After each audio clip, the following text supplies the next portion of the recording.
você estar aqui neste lugar, diante da graça e da misericórdia do Senhor, onde Deus tem uma palavra para nós nessa noite. Amém? Se você for encontrando aí, coloque-se de pé em reverência à palavra do Senhor. Nós vamos ler o Salmo 37, depois nós vamos lá para o Salmo 126, no decorrer do sermão. Deus, Ele tem algo poderoso para nós nessa noite. Abre o teu coração. Você não está aqui por acaso. Amém? Todos acharam? Versículo de número 4 ao 7. Salmo 37, 4 ao 7. A palavra do Senhor nos diz assim, ó: deleita-te também no Senhor, e te concederá os desejos do teu coração. Entrega o teu caminho ao Senhor, confia nele e ele o fará. E ele fará sobressair a tua justiça como a luz e o teu juízo como o meio-dia. Descansa no Senhor, espera nele. Não te indignes por causa daquele que prospera em seu caminho, por causa do homem se executa astutos intentos. Amém? Até aqui? Deixe sua Bíblia aberta, feche seus olhos. Senhor Deus, diante da sua presença nos colocamos, diante da sua graça, ó Pai. Senhor, nós precisamos, ó Deus, nesse momento, ó Pai, da revelação da tua palavra. Revela, ó Pai, a tua palavra, a palavra rema, a palavra revelada, ó Pai, às nossas vidas. Senhor Pai, nós oramos, ó Pai, aqui nesta noite, que não seja eu falando, ó Pai, mas o teu Santo Espírito, falando, ó Deus, através da minha vida. Espírito Santo de Deus, testifica esta palavra ao coração de cada um. Senhor Pai, eu oro em nome de Jesus. Amém? Podeis assentar em nome de Jesus. Graças a Deus por você estar aqui. Eu quero falar um pouco sobre o descanso em Deus, irmãos, porque esse assunto ele é muito sério. Ele é para mim, ele é para você, ele é para nós. E nós passamos durante esse ano aí, nós temos muitas lutas, conquistas, mas também nós temos muitas batalhas. Nós celebramos em alguns momentos a vida, mas também nós choramos a dor do luto. Durante esse ano nós vemos as vitórias financeiras, mas também nós tivemos alguns arroxos financeiros. Somos humanos. E esse texto do Salmo 37, ele nos fala sobre nós deleitarmos no Senhor, ou seja, nós nos agradarmos no Senhor, e Ele vai satisfazer o desejo do nosso coração, do seu coração. E às vezes nós queremos satisfazer o nosso coração a todo custo. E tem um problema, porque quando nós colocamos o desejo do nosso coração em primeiro lugar, irmãos, nós acabamos entristecendo o Espírito Santo de Deus. Por vezes nós colocamos aquele desejo de satisfazer o desejo do nosso coração, ficou até redundante, né? Mas a todo custo, colocamos isso em primeiro lugar na nossa vida, aí nós acabamos entristecendo o Espírito Santo de Deus. E para encontrar satisfação em Deus, irmãos, nós precisamos nos voltar a Ele. É você agradar a Deus, fazendo a vontade dEle, seguindo as balizas, os preceitos da palavra dEle. Quando você caminha com Deus, você caminha de uma forma segura. Quando você caminha com Deus, você encontra manancial. E esse manancial, ele traz vida plena. Eu acho que um desejo do nosso coração é nós termos essa vida plena, nós vivermos abençoados. Quando nós falamos de manancial, quando nós começamos a estudar a palavra de Deus e nos colocamos ali diante da Bíblia, o salmista ele também fala sobre o manancial.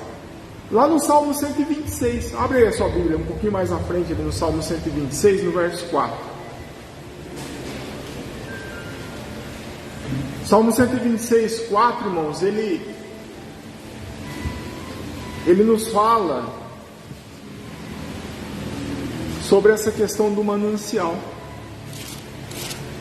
Um pouquinho mais à frente ali, 126, 120, 126, no verso 4. E ele diz assim, traze-nos outra vez, ó Senhor, do cativeiro. Restaura, Senhor, a nossa sorte como as torrentes do Negueb. Essas torrentes do Negueb não são os mananciais. Os mananciais do Negueb. Nós vemos que o Salmo, nós não dividimos ele em capítulos, mas são 150 poemas, né? Quando eles foram compostos, eles foram divididos em 5 livros, igual o Pentateuco. E esse livro ele foi escrito por um período de 1000 anos. Quando nós estudamos os Salmos, nós percebemos isso. Por exemplo, o Salmo 90 de Moisés, ele foi escrito há 1500 anos antes de Cristo. E aí quando você vê esse Salmo, que é o Salmo 126, esse Salmo ele é um Salmo que nos fala sobre o cativeiro, é o pós-cativeiro babilônico, que é 1000 anos depois de Moisés. É o pós-cativeiro, porque depois, irmãos, da morte de Salomão, o reino ele acabou se dividindo. Então ficaram 10 tribos para o norte, capital Samaria, tiveram muitos reis, e dessas 10 tribos eles foram cativos no final dos assírios. E as tribos do sul, que se dividiram também, são 2, que é de Benjamim e Judá. Duraram um pouco mais de tempo do que as tribos do norte. E aí eles tiveram homens bons, tiveram homens maus no governo, andaram por caminhos errados, muitas vezes, e eles até mesmo em uns momentos perseguiram os profetas, não quiseram ouvir a voz de Deus. E aí então, depois de 3 cercos, a cidade foi tomada e foram cativos no cativeiro babilônico. E você conhece a história. E diz Jeremias que felizes foram aqueles que foram mortos ali na tomada da cidade ao fio da espada, mais do que aqueles que morreram de fome no cerco. E Deus disse a Jeremias que esse cativeiro ele tinha uma validade. E aí foi depois de 70 anos ele terminaria. E aí então os israelitas eles estão voltando para Jerusalém, e estava tudo destruído, as portas estavam queimadas, os muros estavam derrubados, o povo estava pobre, completamente sem ânimo. Sabe aquele povo sem ânimo? Além do mais, irmão, Jerusalém ela estava cercada de muitos inimigos, e eles se opunham até mesmo à reconstrução de Jerusalém. E aí foram 142 anos debaixo de escombros, e esse salmo ele foi escrito nesse momento. No momento em que aquele povo ele volta para reconstruir, que eles voltam ali. E olhando esse salmo escrito, nós vemos três perspectivas. No primeiro momento eles estão olhando para trás, estão olhando para o passado, estão olhando aquilo que Deus tinha feito. Eles estavam gratos a Deus porque Deus libertou eles, agora eles podiam recomeçar. Olha só, irmão, gratidão, né? Por aquilo que Deus ele fez.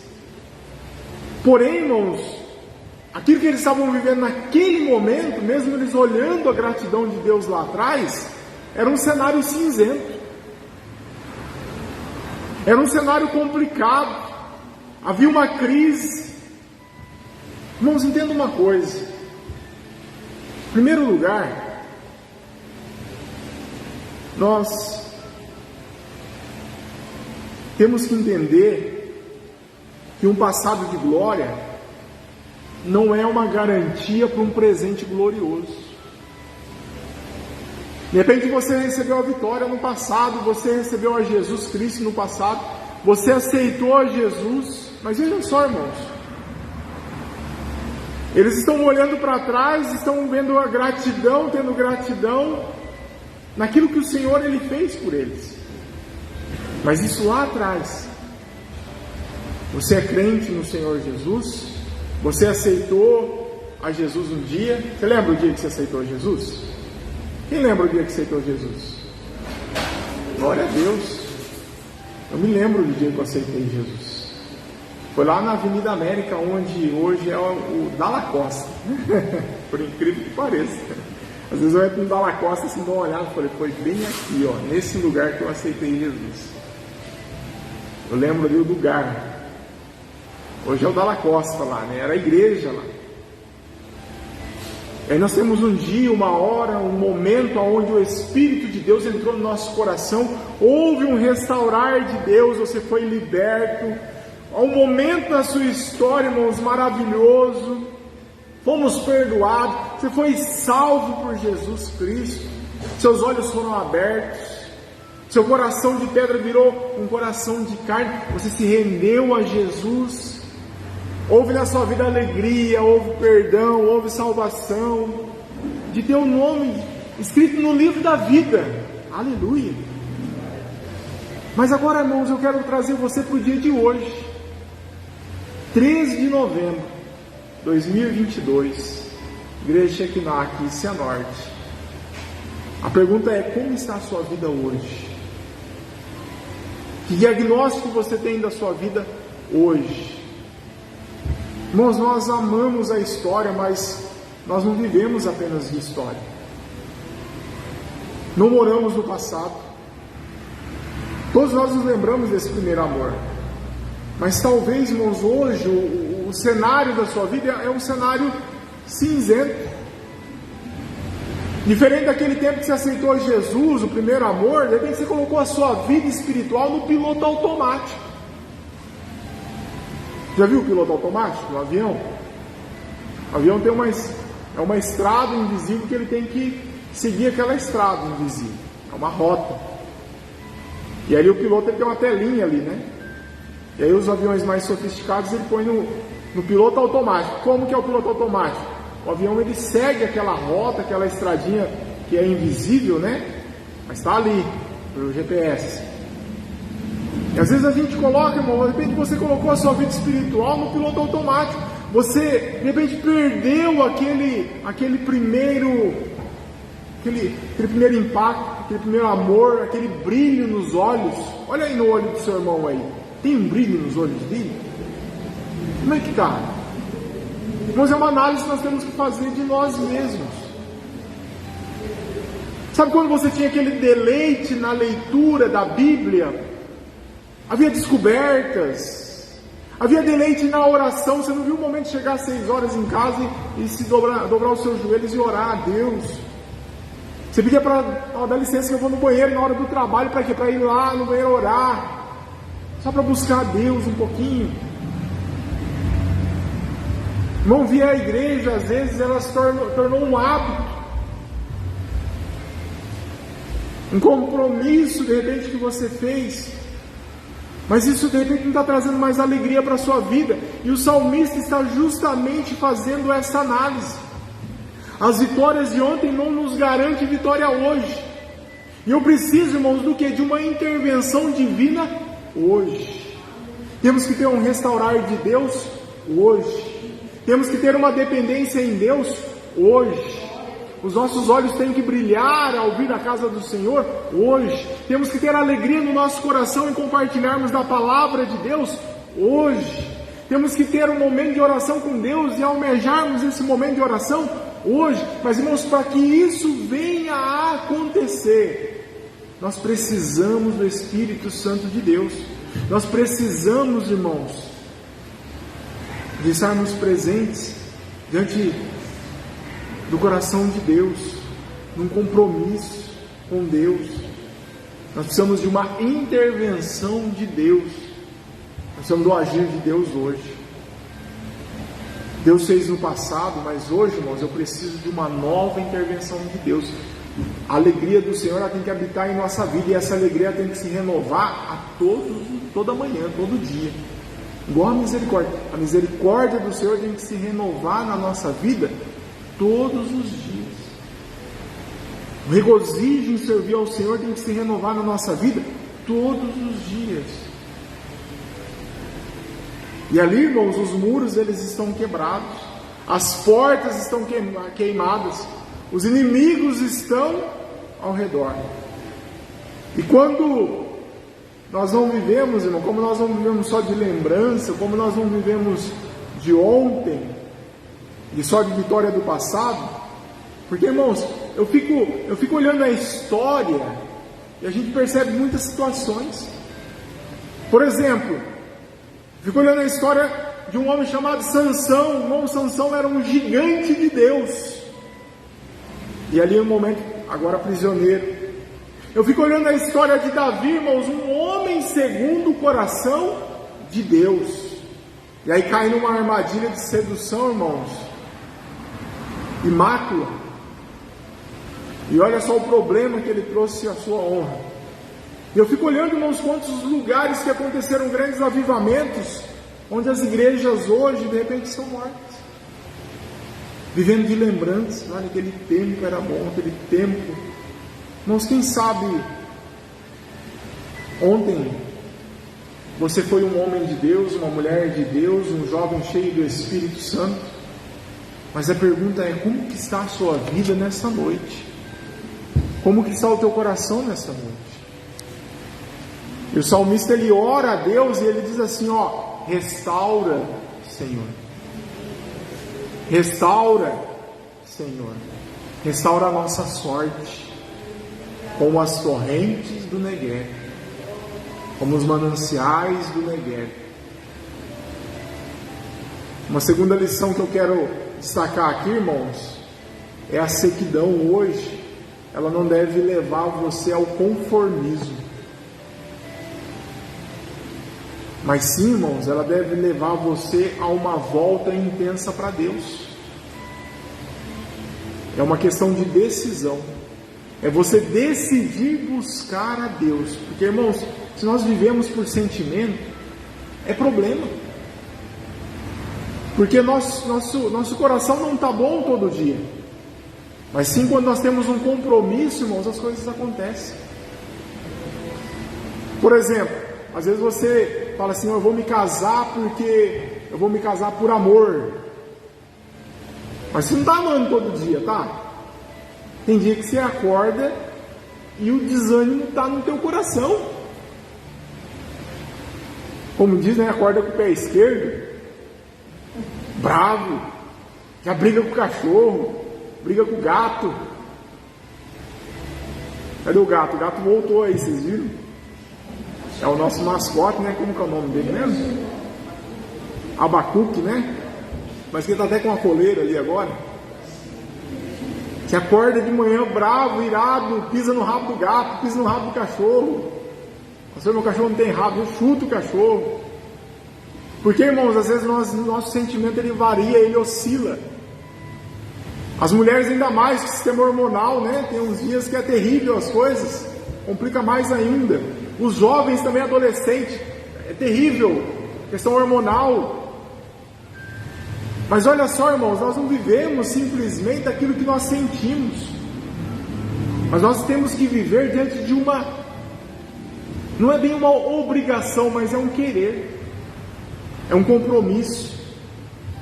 Então eu me casei por um compromisso com a minha esposa, de fazê-la feliz. Então se acordou mal, se acordou bom, irmão, você vai honrar com o teu compromisso. É igual na igreja, num compromisso com o Senhor. Você acordou bem, acordou mal, você passou um domingo abençoado ou um domingo terrível, você vem para a casa do Senhor, você vem buscar a Deus. Por quê? Porque é um compromisso. Mas esse compromisso, irmãos, não pode trazer para você uma anemia espiritual, de não ter uma alegria em buscar a Deus. Mas a alegria em buscar a Deus tem que estar no seu coração. Mas como que eu resolvo isso? Clamando a Ele, falando para Ele assim, ó: restaura, Senhor, a nossa sorte. Restaura, Senhor, esse momento no Senhor. Que aquele primeiro amor volte ao meu coração, como as torrentes do Negueb, assim como diz o salmista. É você buscar a Deus a cada minuto, a cada segundo, a cada dia, não simplesmente por aquilo que você sente, mas por aquilo que Deus Ele é em sua vida. Porque há uma diferença, irmãos, em nós vivermos em sentimento e nós vivermos naquilo que Deus Ele é. Porque Deus Ele não muda, e Ele sempre vai te amar. Deus Ele sempre vai te amar. A salvação, irmãos, é algo incrível sobre a nossa vida, porque apesar de nós sermos pecadores, apesar de nós errarmos, apesar de nós termos aceitado a Jesus e ainda termos atitudes erradas, Deus, Ele nos ama. Ele nos ama tanto que Ele deu Jesus Cristo para morrer na cruz por mim e por você, mesmo sabendo que nós íamos errar daqui a algum pouco tempo. Sabe, irmãos? Às vezes a gente começa a deixar as coisas entrarem na nossa vida, e as coisas que não são de Deus, o pecado, ele vai cauterizando. Teve uma vez que quando eu era criança, eu briguei com meu irmão. O pai e a mãe lembram disso. Aí meu irmão estava do outro lado do vidro, né? Aí ele fez uma careta para mim do outro lado do vidro. Acho que eu tinha uns 10 anos, 9 anos, 11 anos, não sei. Aí eu peguei a mão e bati no vidro assim, e ele estava com a cara. E o vidro quebrou. E aí aqui na minha mão aqui tem um corte que cortou os fundos. Aí correu para o hospital, foi dar ponto, né? O médico perguntou assim: você é um homem ou é um pé de alface, né? Aí a gente fala assim: essa hora a gente vira um pé de alface, né? Criança, chorando. Só viu o sangue descendo. Perdi o dedo. Aí veio aquele monte de ponto, agulha, anestesia. E aí esse lugar aqui ficou adormecido. Sabe quando você tem uma cicatriz e fica adormecido? Você tem alguma cicatriz que ficou adormecida? Irmão? Não sente. Bem aqui. E às vezes o pecado é assim, irmão. Ele vai cauterizando a nossa vida. No primeiro momento você até sente um constrangimento. Foi paz. Segunda vez o constrangimento já é menor. Chega uma hora que você não sente mais nada. Não deixa isso acontecer. Não deixa o pecado entrar no teu coração. Não deixa, irmãos. Nesse momento aqui, irmãos, muitos crentes, irmãos, eles ficam entristecidos porque não conseguem mais sentir a presença de Deus. Não conseguem ver Deus. Porque estão cauterizando a sua vida. Não deixa isso acontecer. Busque a Ele com todo o teu coração, com todo o teu ânimo, com toda a tua alegria. E nós passamos por muitas coisas. Uma crise mundial, uma pandemia que assolou as nações. Muitos crentes ficaram perplexos. Outros se desesperaram. Outros não quiseram voltar. Muitos estão até mesmo céticos, estão desacreditados. Mas eu quero dizer, irmãos, que a crise não é impedimento, irmãos, da ação soberana e extraordinária de Deus na sua vida. Apesar de repente você não estar vendo as coisas acontecerem, e você não estar vendo um agir de Deus, você não ver Deus, Ele está aí junto com você. Ele habita aqui dentro de você, apesar de você não ver. Respira assim fundo, ó. Sentiu o ar entrando no seu pulmão? Mas você não vê. Mas Ele está aí. Às vezes você não está vendo Deus agir, irmão, mas Deus, Ele está agindo. Ele está aí. Está te sustentando.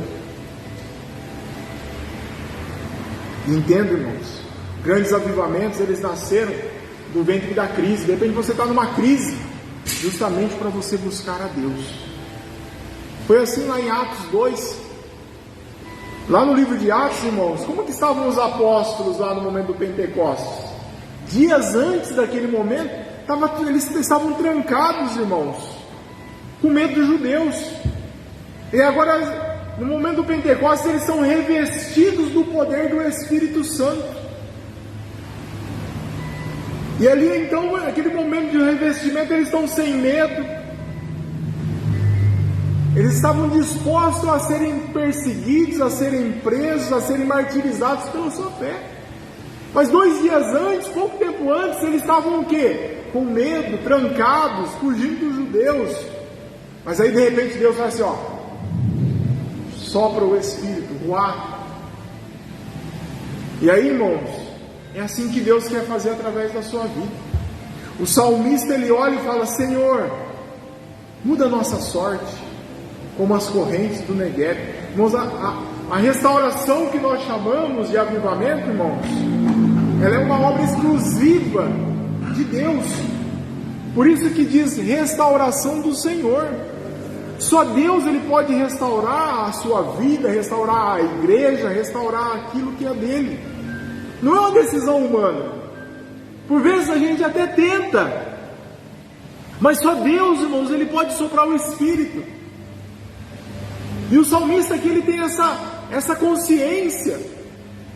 E nós, como humanos, nós até buscamos coisas humanas, métodos humanos para poder fazer isso.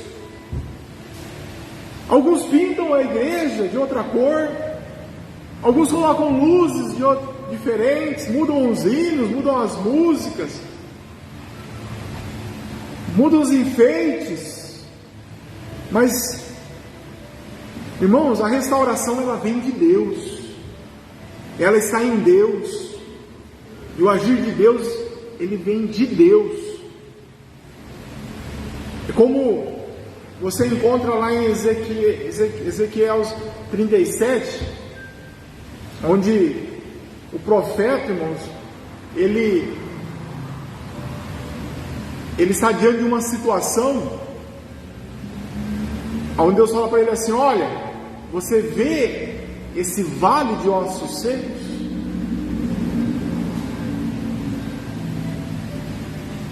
E eles eram ossos sequíssimos.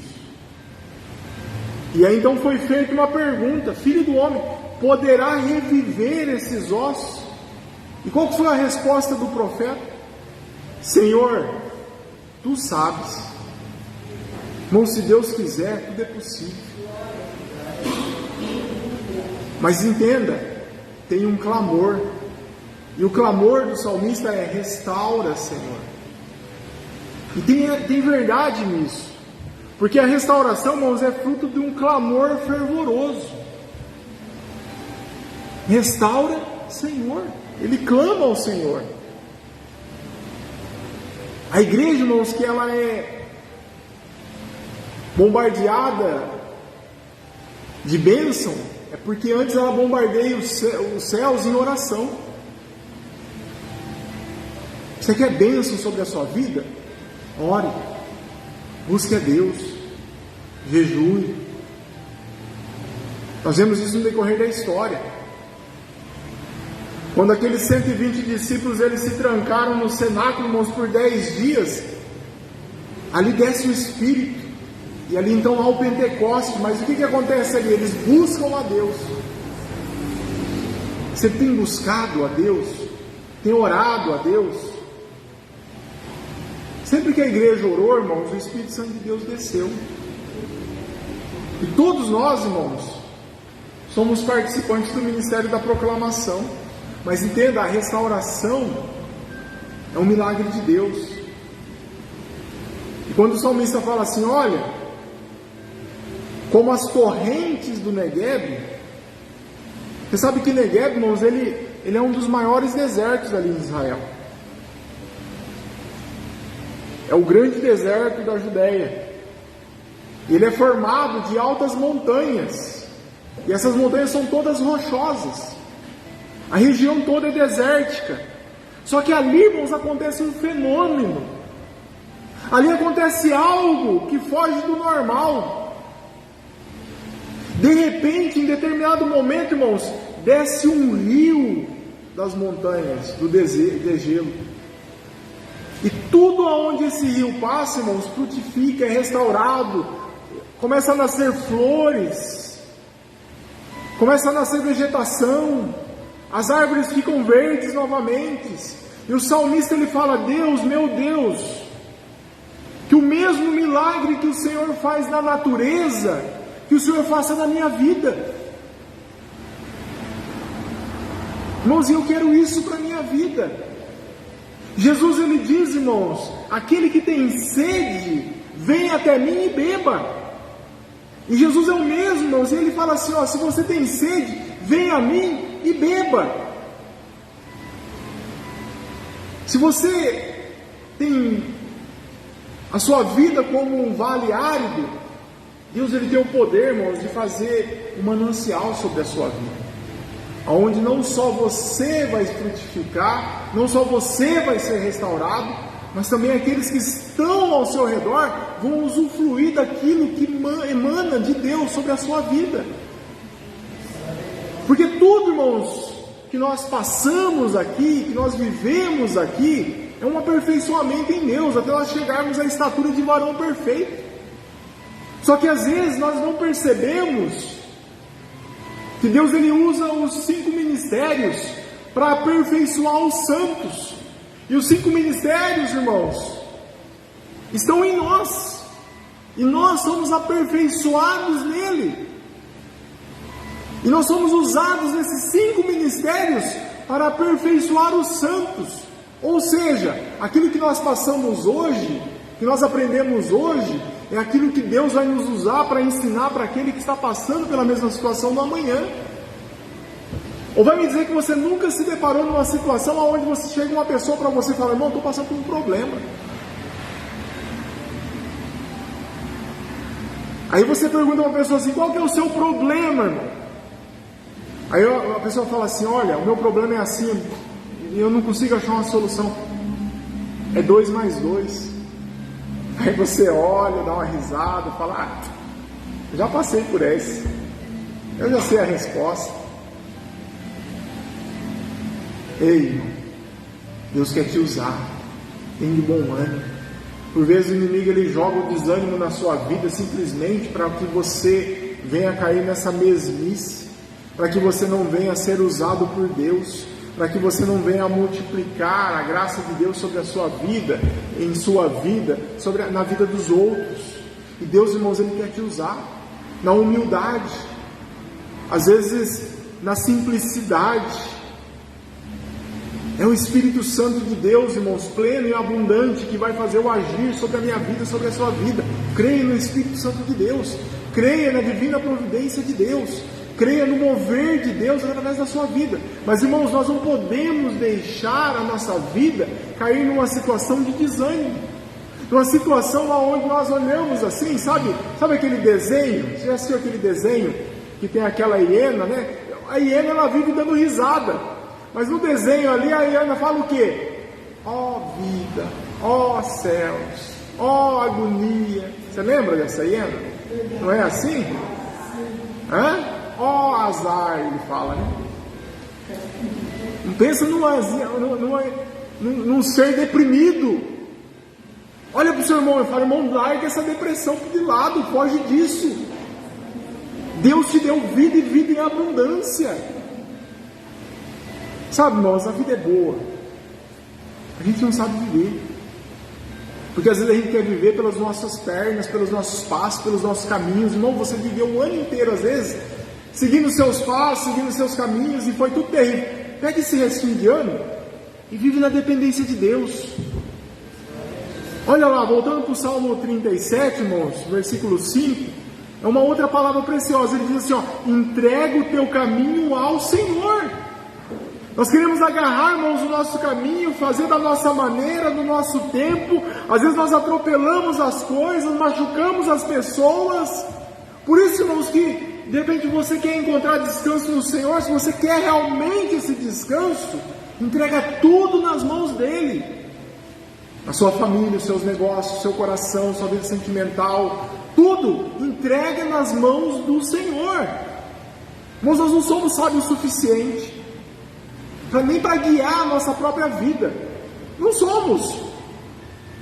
Coloque tudo nas mãos dele. Os seus temores, a sua ansiedade, irmãos, o seu futuro. Sabe, irmãos, você precisa encontrar descanso no seu coração no próprio Deus. No próprio Deus.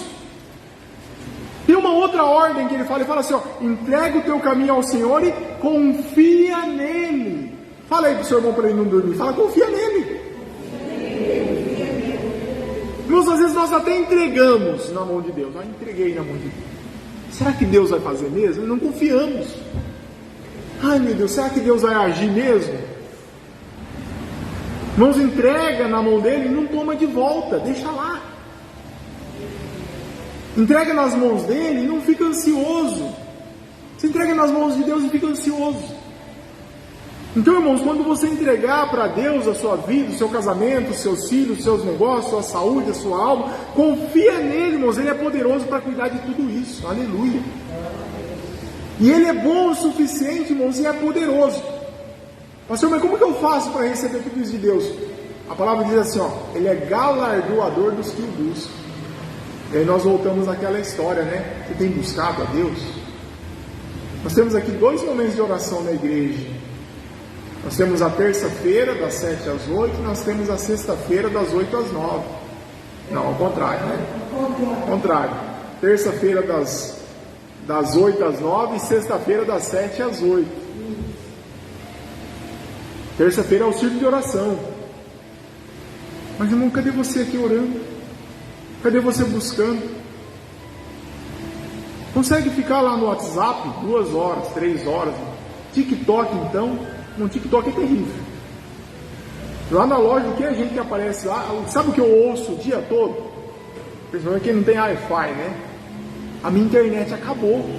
Eu pago um plano e a internet acabou. Mas senhor, o que o senhor está fazendo que está acabando com a sua internet? Você tem muita internet no seu celular. Não é ilimitado, mas acaba. Então pega seu celular aqui. Aí você vai lá no dados móveis.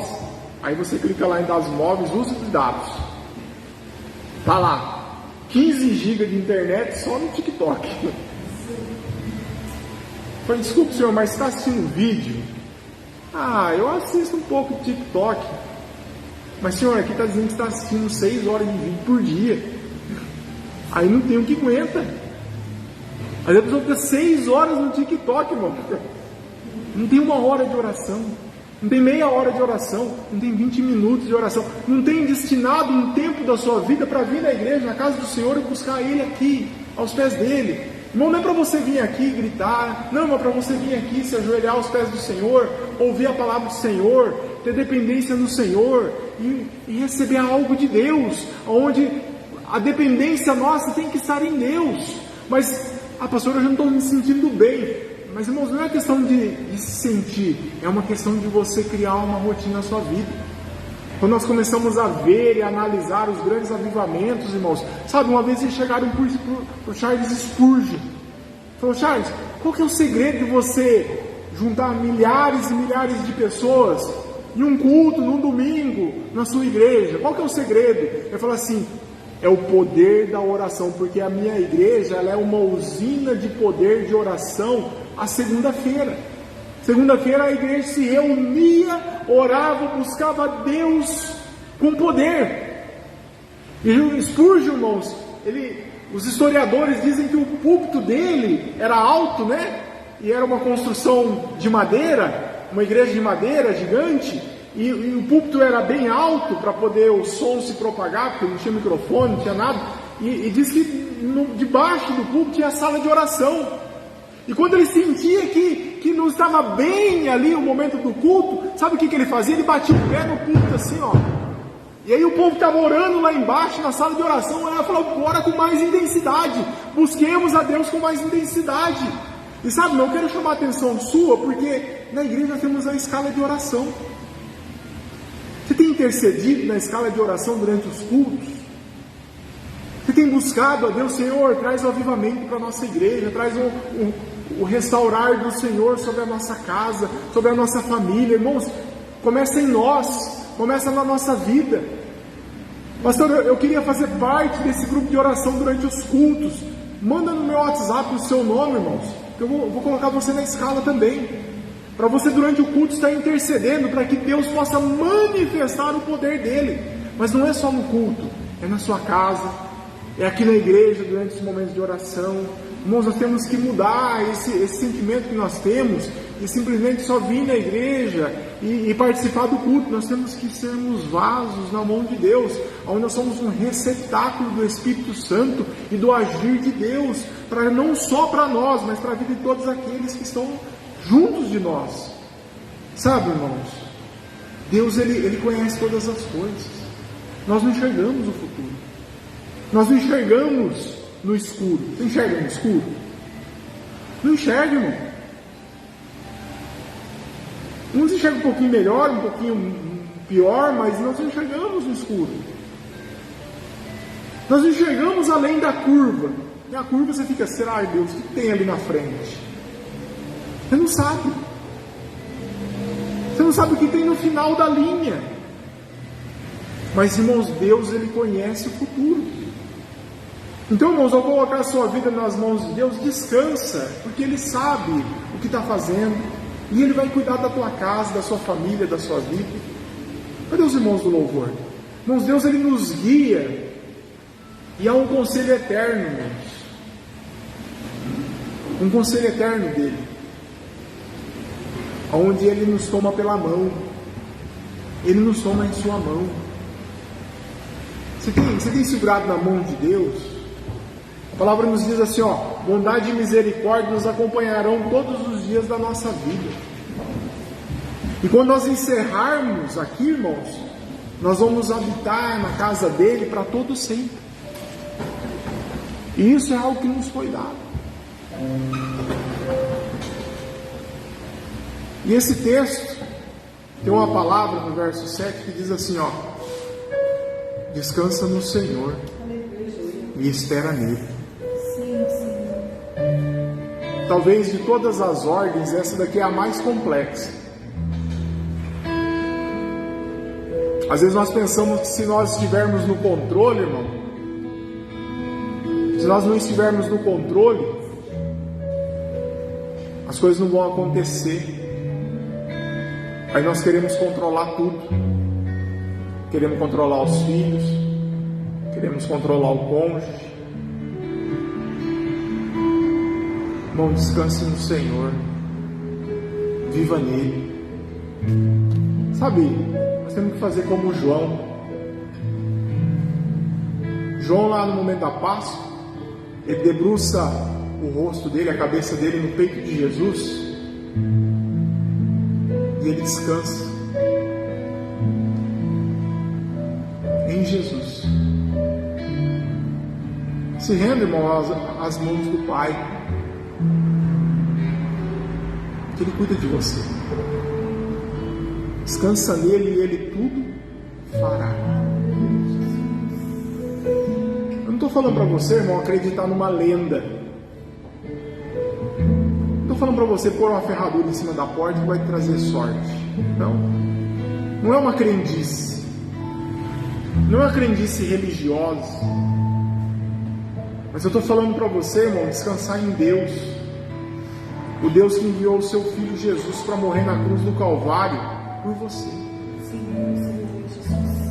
De repente você tentou viver a sua vida toda até hoje tendo controle.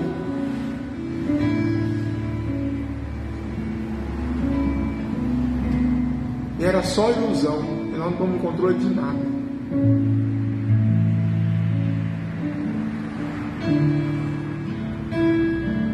De repente você viveu todo esse ano estressado, deprimido, correndo de um canto para o outro, até mesmo sem colher o fruto da sua semeadura. Mas agora eu quero orientar, irmão, você a voltar para Deus, a descansar em Deus, sabendo que Ele é poderoso para curar e cuidar de tudo. Mas como que eu faço isso?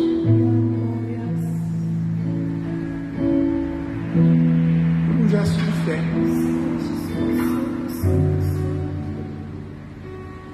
Pastor, eu quero entregar o controle de todas as coisas na mão de Deus, mas eu não consigo. Pastor, eu quero crer, mas às vezes fica difícil. Senhor, Pastor, eu quero ter esse descanso, eu quero poder deitar a cabeça no meu travesseiro e descansar, mas eu não consigo. Pastor, eu quero poder colher o fruto da minha semeadura, mas eu não estou conseguindo. coisas que só Deus pode fazer. Por isso que Ele nos coloca essa dependência.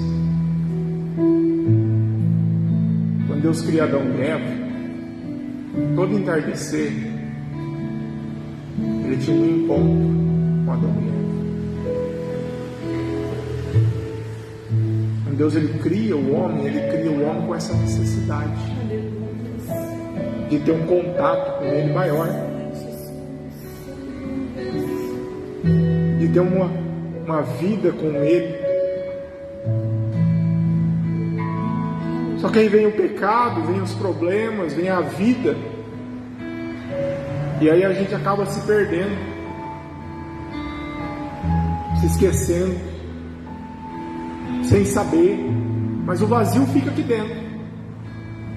Aí as pessoas começam a buscar sanar esse vazio que sente aqui dentro com drogas, com álcool, bebida, prostituição, enfim, com outras coisas.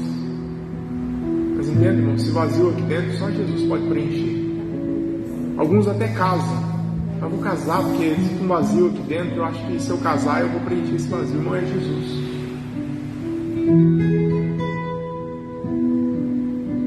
Pastor, como que eu faço para preencher tudo isso, para ter tudo isso? É um gesto de fé, é um compromisso com Deus.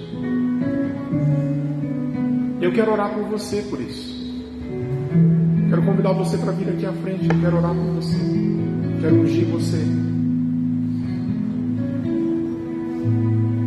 Porque, irmão, sem Deus nós não conseguimos. Sem Deus nós não podemos.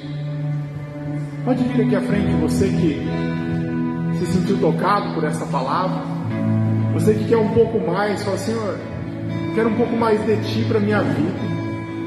Eu quero que o Senhor tenha o controle, ó Pai, de todas as coisas da minha vida. Vem aqui à frente, nesse momento. Eu vou ungir você, eu vou orar por você. Sabe, irmãos, uma coisa eu aprendi logo cedo. Muito cedo, logo no início da minha caminhada,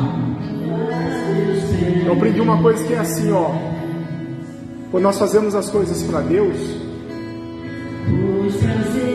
e deixamos de fazer as nossas coisas para fazer as coisas para Deus, Deus Ele cuida das nossas coisas.